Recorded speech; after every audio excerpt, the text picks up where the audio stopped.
Welcome back to New World Next Week. I'm James Corbett of CorbettReport.com.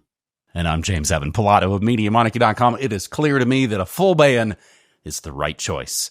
We have got that story plus Black Core. But first, war is over if Bibi wants it.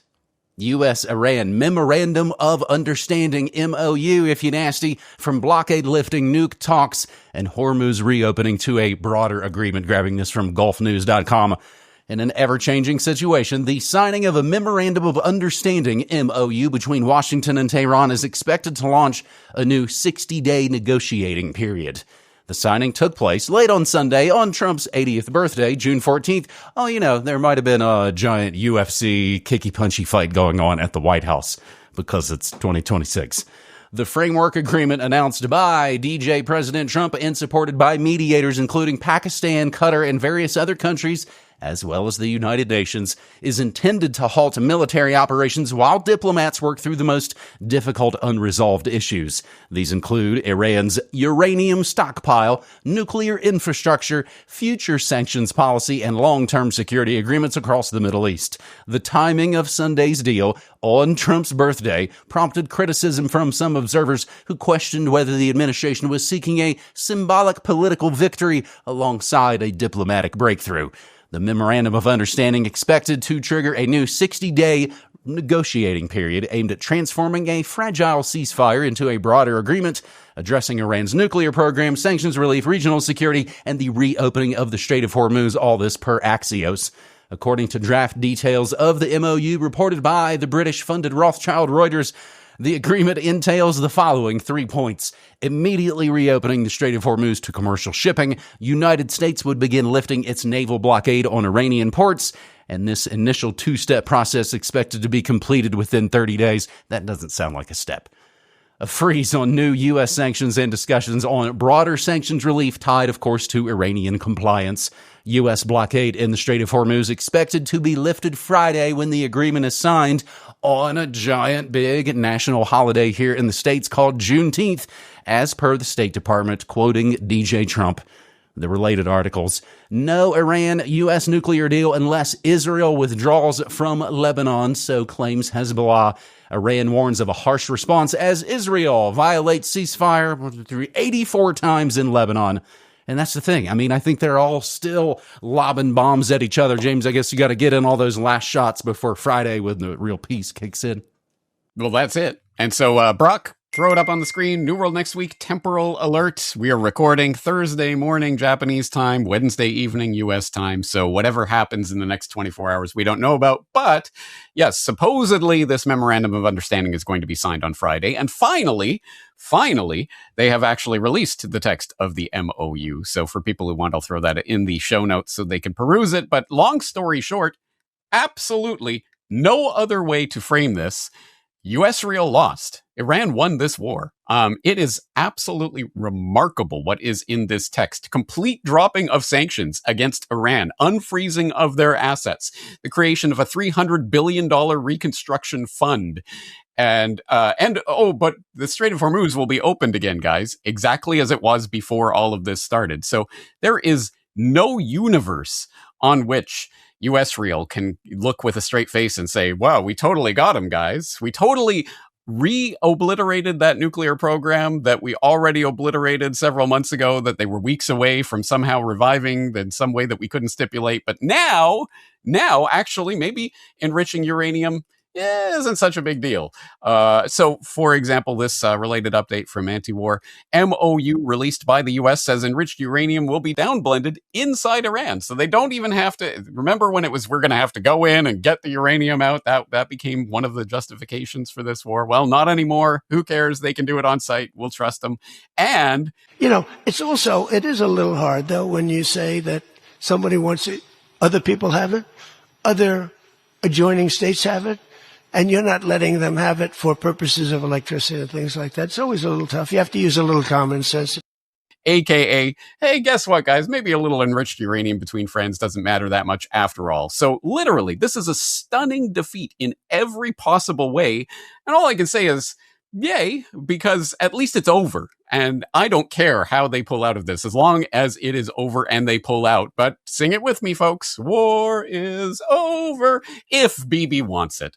And maybe he doesn't. This also in from anti-war. Ben Gvir, as a national Israeli Minister of National Security, Ben Gvir, says Israel cannot stop destroying houses in southern Lebanon. We can't do it, guys. We have to keep absolutely bombing the crap out of southern Lebanon and going in to take it over. So, yeah, maybe this is the real lesson of this. A war that wasn't started by the U.S. cannot be ended by the U.S. This war was started by Netanyahu in the Situation Room in the White House when he was giving his lecture to Trump about how this is going to be over in 3 or 4 days. And Trump went, yes, sir. Whatever blackmail, whatever goods they have on him, whatever Epstein video they have, whatever. They pulled out the ace card. He went along with it. And so now he's trying to get out of it. Israel wasn't even involved in this deal, but they're going to be involved in breaking this deal. So it's really just a question of how and in what way that Iran-Israel conflict gets solved. And I'm not holding my breath that this means peace and happiness in the Middle East. But anyway, that's just a stunning defeat for U.S.-Israel in this. And as was said last week on this show, Israel being frozen out of the peace process because, as you said, they don't want it. I believe it was Axios that reported the phone call between Trump and Netanyahu. Are you effing crazy? Everyone hates you. You're the most hated country in the world. You're lucky I didn't bring you in on this. So really, I mean, good memes too from the Babylon Bibi, the hilarious satire of the Babylon Bee, all about, of course, the wave of Zionists, had Netanyahu in the UFC cage fighting a defenseless Palestinian girl. As we laugh to not cry, good googly moogly. In related UFC news, Sean Strickland is still hilarious. UFC champion says he's been banned from the White House fight over criticisms of Trump. Sean Strickland claims he was not cleared to attend the UFC event because he made fun of Israel and Epstein. And I think he still tried to show up and got the boot out. That's how we get going on New World Next Week, episode 634. Our second story, Black Core. Israel runs secret avatar army to hijack elections worldwide. Grabbing this from 21st Century Wire. Black Core, that kind of sounds racist. Most people outside France still have no idea what Black Core is. They do not know that in March 2026, a company no one had ever heard of walked into French municipal elections, ran a professional smear campaign against left-wing, pro-Palestinian candidates, then tried to erase its own existence as soon as investigators got close. And that's really, of course, the key about electronic espionage, is removing your digital footprints.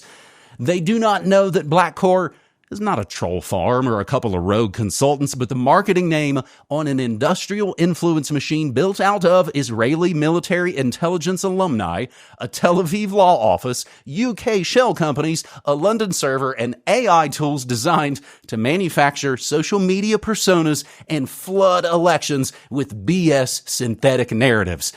As opposed to what? That's all I've ever heard in elections. They also do not know that the same ecosystem on the defensive side sells disinformation detection to Western governments and now has a former CIA director in the boardroom. As we have told you many, many times, as I learned from my man Richard Grove, the old boys, the CIA, that's your Wall Street. The story is about Black Core, one word, camel case, alleged transnational influence operations using avatar networks, literally avatars, the picture of you on the internet, and disinformation, which extend beyond France to places like New York, Scotland, Angola, Togo, and likely many, many countries by the time this story is properly fleshed out. But it begins with what happened in France.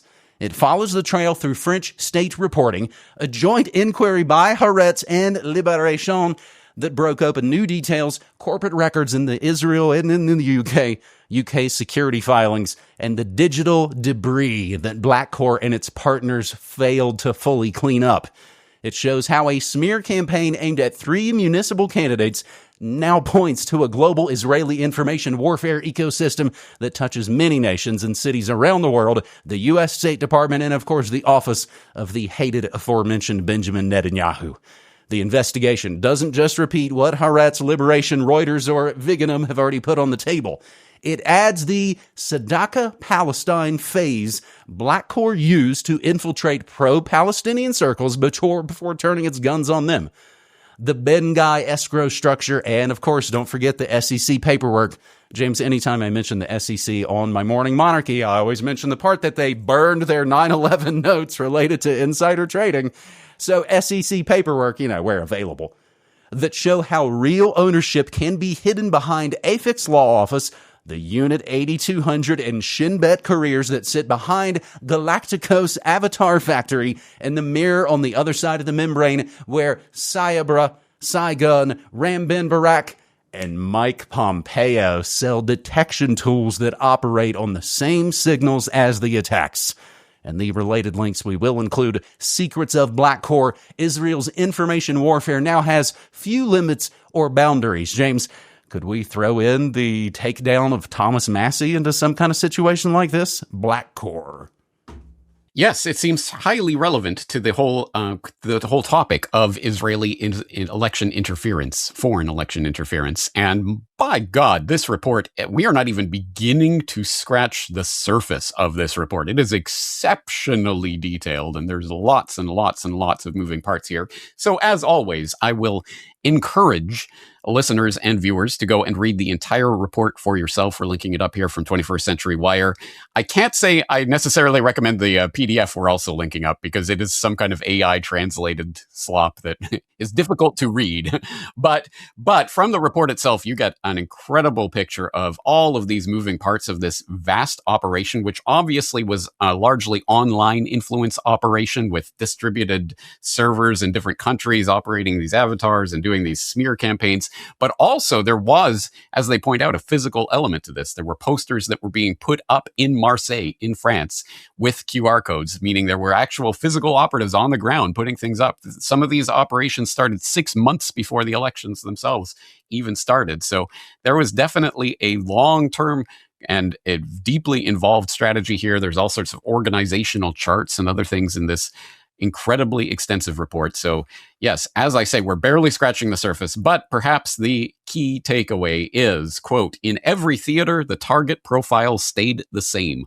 Elected or credible candidates who turned hard against the Gaza war or defended Palestinian rights found themselves under attack from an invisible army of avatars." And they even point out that this same network created this fake Palestinian aid organization, this humanitarian organization, Sadaka Palestine, that was being run by the same people who are running this influence operation and doubtless collecting donations as well as donor data from all the people who were genuinely concerned about Palestine. I mean, it's a crazy story, but it shouldn't be fundamentally surprising, at least the direction of this story. Certainly not for anyone with their head screwed on straight, and or people who saw my recent report on Israel caught spying on US, because yes, they have, obviously Israel has been the key espionage foe of the US and all their other allies for a very long time. And this is just another example of it. The Unit 8200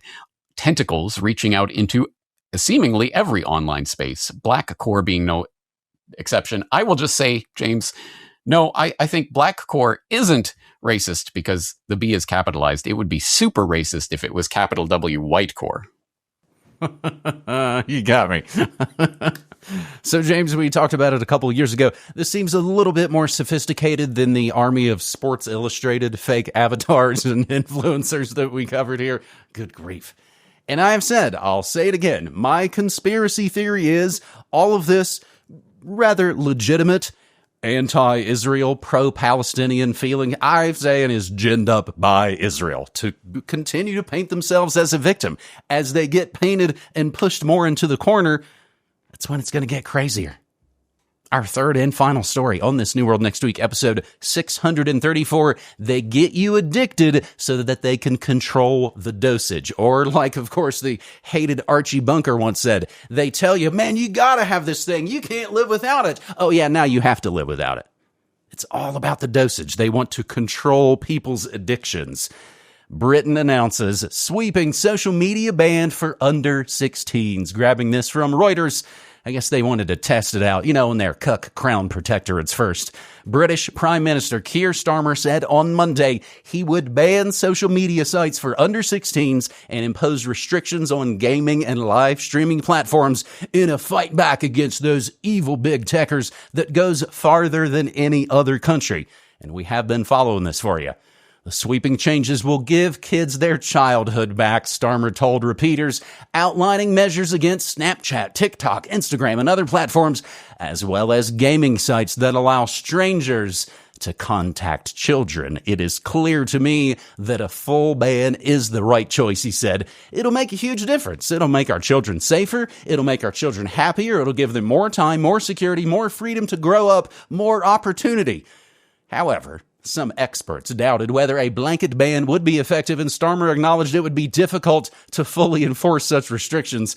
Britain will go further than Australia, the first country to ban social media for children, with controls on gaming platforms and the possibility of overnight curfews and curbs on infinite scrolling for under 18s. So it's even worse than the headline notes. The possibility, overnight curfews. Could you imagine if parents had institute what an idea. Is there a situation in the offline world where you would just let your child pair up with a stranger, an adult that you don't know anything about, he said? Some experts sounded a skeptical note about the proposals, and we've heard all this before. But James, you actually on this show said something kind of recently that rustled my jimmies, and I'm paraphrasing. Yeah, get rid of your smartphone. That's impossible. I haven't had a smartphone since 2016, and you might think I'm a little crazy, but I'm doing okay. But I also don't really go anywhere anymore anyway at all. The monarchy stream, I will note, has been Linux for almost a decade. So, James, here we are. This is another country banning social media, the thing they forced everybody onto for the scamdemic. But now, wait, we need to control your addiction, so we're going to have to take that away from you a little bit. Exactly right. Yeah. James, first of all, absolutely, genuinely, totally, sincerely, hats off to you for escaping the smartphone trap. Absolutely. That is obviously the answer to the smartphone trap. Don't have a smartphone. In the exact same way, the absolute obvious answer to the social media ID checks is don't go on social media. That's absolutely the obvious answer. Twitter, Facebook, Instagram, Telegram, all of these. Why be on any of them? But how many people can say they're not on any of these platforms? I can say that, but very, very, very, very few people would be able to say that. And that's the obvious answer. Ditch these stupid, controlled, bot-infested, algorithmically censored, narrative-shaping platforms that we know are being used for influence operations to shape your mind.